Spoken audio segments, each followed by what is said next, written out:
fasted cardio still this morning. I'll have the shoulder vlog up here later. Did a ton of volume today. Haven't had time to voice over the vlog to get it up yet. I've got all the software or all the footage loaded, but it's not been recorded over yet. So going to get a quick live in here. I did a longer one today in Facebook because I had a few people in there.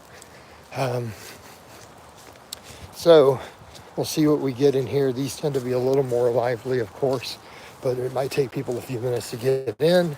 Here's how I'm looking today. A little boofy today. That's okay. Make some diet adjustments. I feel like maybe the dark chocolate I've been throwing in is not doing great for my GI tract. But still drinking the 2 gallons of water a day and doing all this fasted cardio. So I feel like I am getting leaner, but definitely I need to get that waistline tighter. So we got to tighten some stuff up a little bit. And I feel like with a lot of it though, the extra cardio is actually, and the extra training volume is probably causing a little bit of overall inflammation. It'll take a little time to adapt. Lacey says, hello Lacey. James, are you catching tonight's dinner? I don't actually like wild game. No. And that's going to upset Lacey because she does. She's in here. I just don't like it. I don't care for it. I don't like gamey tasting food. So when I hunt, I give the meat to people who enjoy it, right? So it doesn't go to waste. Because there are people who love it, and I'm more than happy to give that to them. The problem is, Lacey, then I have to travel to those hiking areas instead of just walking straight from my house. But when I could just use the one literally in my neighborhood, right? Like I'm in now. So, which is pretty decent. It just allows me to get a little bit of extra change in scenery. I mean, I think the one 3 minutes from my house is okay. Like, I don't know. What do you think, Lacey? I think it's all right. I mean, sure, maybe it's not the most amazing hiking area, but I don't have to go far. I can just literally throw my weight vest on and walk out my door.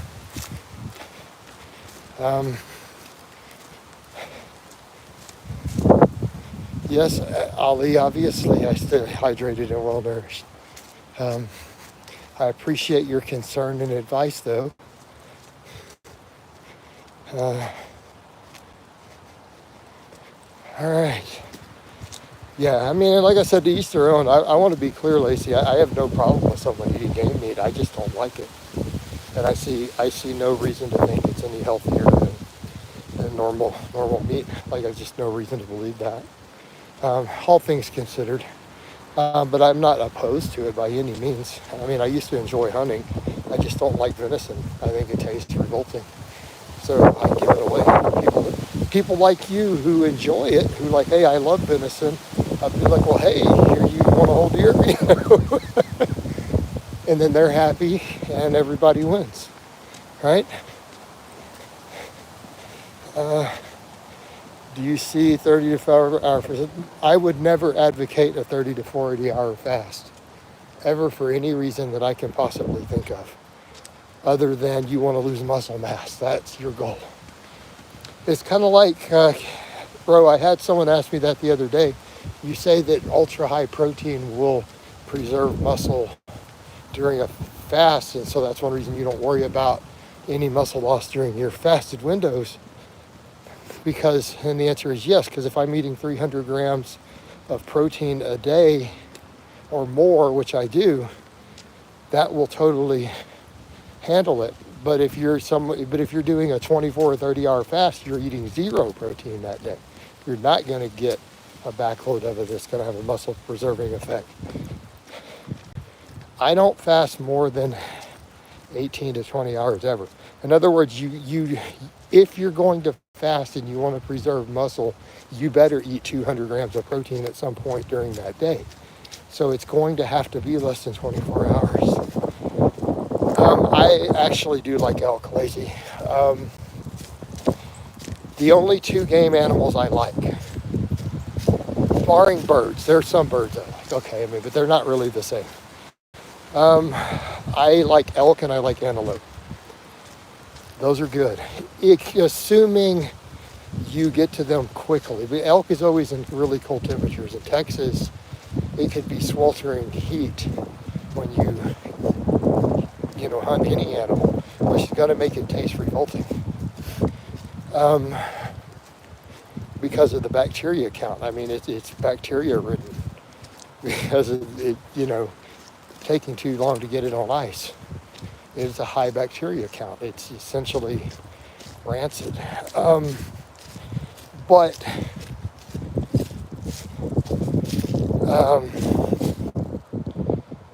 yeah, elk is delicious, and I've had elk. Get rid of this guy. And I like antelope too. Those are the only ones. I cannot stand venison. I can't stand alligator. Anything like that. Those are all revolting. I just don't like them. I don't like feral hog. I don't know why they call it wild boar. They say that in other places. Like, dude, it's a nasty ass feral hog. All right? It doesn't taste good.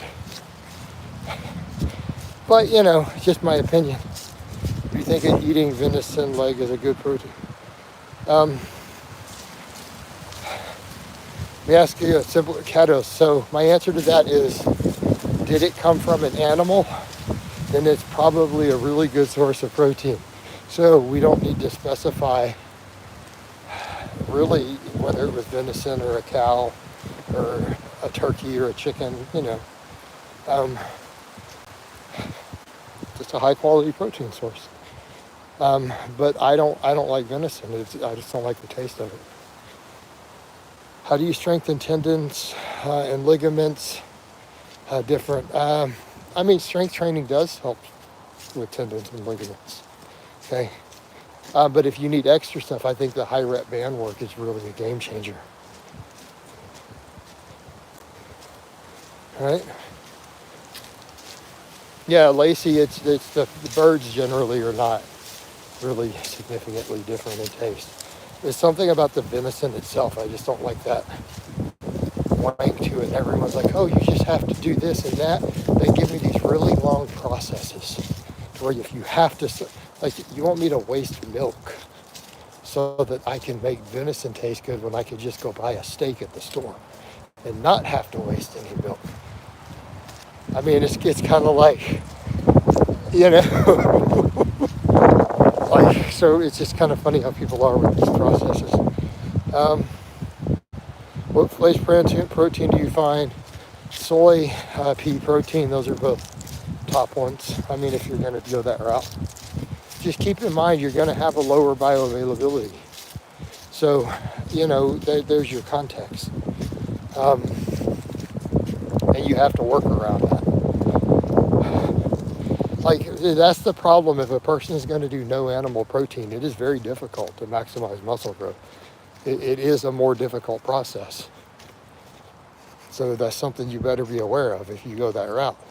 And the studies are showing that. We had a recent one show that when a bunch of women who were experienced lifters went vegan.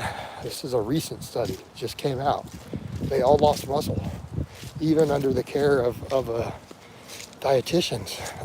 Every one of them lost muscle a small amount. So it's kind of showing that it's difficult. You have to really know what you're doing. Hey Jason, what's your pause bench record for 3x10? I don't know. I think 250, if I had to guess. All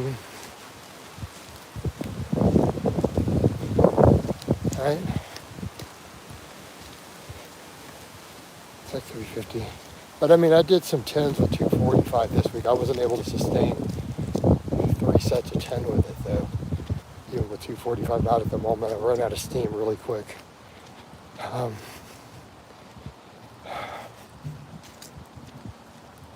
But I know previously I have done 3x10 pause with 250.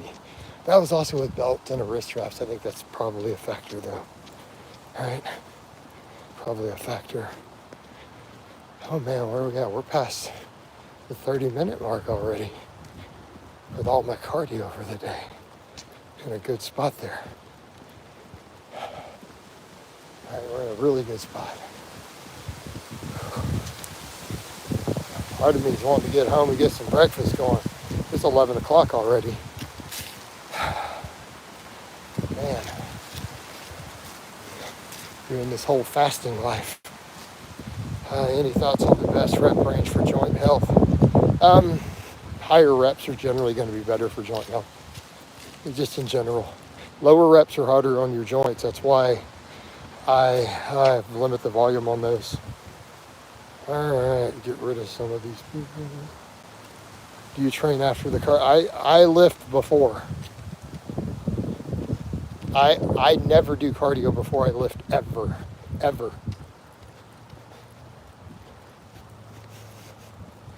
I don't warm up before I lift.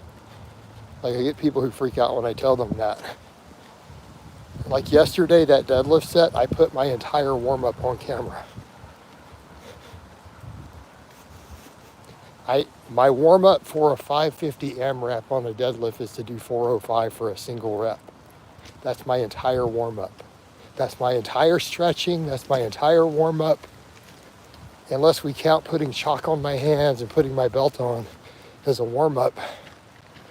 I did 405 for my very first exercise other than peeing and going to the bathroom and brushing my teeth. That's a warm up. So for a deadlift like that, I do 405 and then I go to 550 and rep it out. That's how I train. So I definitely don't do cardio before I lift. It's always after. You better for your workouts so you have to talk during your videos. Yeah, and it keeps me focused because I get bored with the cardio. Keto says, so fasted lifting, then fasted cardio, then breakfast. Yes, that is correct. That is what I do. Coach, what's your stance on bulking now? Advocating very slow gains as possible to track 1 pound a month weight accurately? Sure. I think a pound a month accurately? No, but does it matter? The only time that's a problem is if you were contest ripped. Because so what if you end up not gaining the pound 1 month? Did you recomposition? So you still move to a better physique and better outcomes because you're still going to gain some muscle. So you gained a little muscle and lost a little fat instead of making pure lean gains. How is this a negative? Again, I get it if you're super shredded, but if you're super shredded, you should probably bulk a little more aggressive, right? Like if you just finished a bodybuilding show or a professional fitness model shoot, okay, and you shredded all the way down that lean, yeah, you might want to gain 2 pounds a month. And that would be the exception. But how many of you guys out there is that happening? That's not even 1% of serious lifters when they go to make gains, right? I usually do cardio early in the morning. No, I won't always lift before cardio, Lacey. I want my lifting to be my primary training stimulus, always.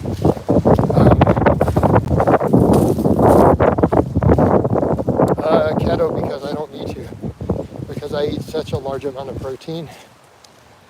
And I prefer not to have my appetite stimulated and focus on getting other stuff done. And if you put my food in a window, it does better for me. And there's probably some benefits to metabolic health. And besides, because my protein load is so high that it's going to balance out anyways. So it's not really a concern. I mean, I've continued to make gains while doing it this way.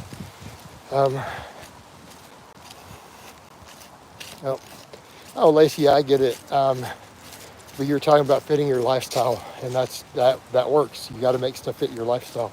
Whereas for me, I'm looking at what's optimal for me. Not because I can always adjust my lifestyle. So I'm looking at optimization versus just fitting it all in. But my career all revolves around all this anyways. So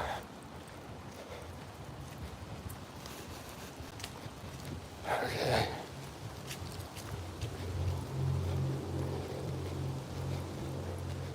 But by doing all my protein later, it also, by the way, TC, it also probably prevents any fat regain during my feed window also.